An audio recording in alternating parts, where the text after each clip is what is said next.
Now, next up, we got more Game Informer coverage. Sorry. It's how web swinging works in Spider-Man. Oh, jeez, damn allergies. Alright. Sorry about that, and let's do this.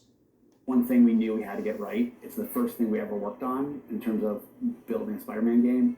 It's all come together from like prototype space to now you really get that sense of speed with the visual effects that are there. Similar to what we talk when we talk about combat. We want you to feel. Anytime I hear like Brian Intihar talk, I just want to keep hearing him talk. Complexity, start to see the depth.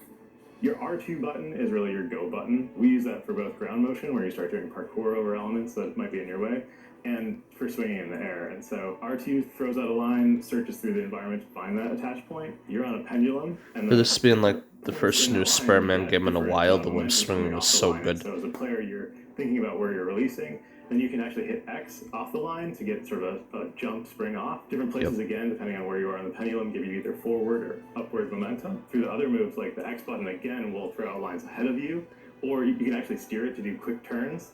And they attach to buildings as well and pull you in a particular direction.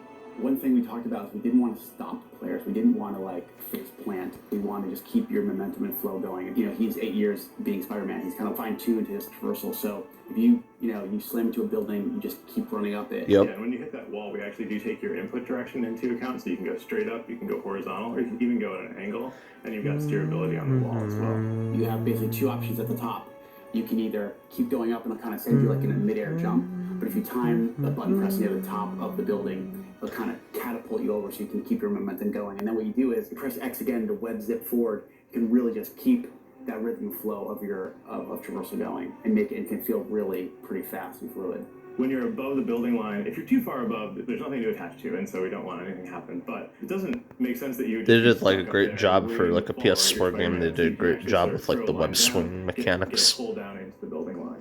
Then they got even improved even more in Miles. The L3 button actually sends you to a free fall dive. And now just wait till we're swinging and using the wingsuits in Marvel Spider-Man 2. There's also L2 and R2 together will zip you to a perch, so you actually throw out a line to a particular environment object, like a lamppost or something like that. Yeah, lamppost, water towers, different signs in the city. Yeah, and so then you'll follow those lines in, and if you hit, again, the X button, it's a lot of really simple button combinations that you can chain together. That X button will throw you off of that perch with, again, a boost of momentum.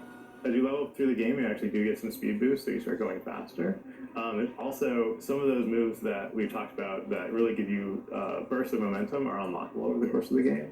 You gotta feel like Spider-Man more than you've ever done before. It's all about feeling like Spider-Man. It's delivering that fantasy of I'm swinging through this concrete jungle. Remember, this game makes you feel like Spider-Man. Speed, style, flow, fluidity, and acrobatics that at the same time is exhilarating, but almost at the same time it's got a certain rhythm to it where it's a little bit relaxing. Like some people, hey, I'm just gonna go for a run because it actually calms me down. I imagine sometimes Spider-Man in between would just want to swing around the city because it's just that's what he does, and you have that feeling of relaxation within exhilaration.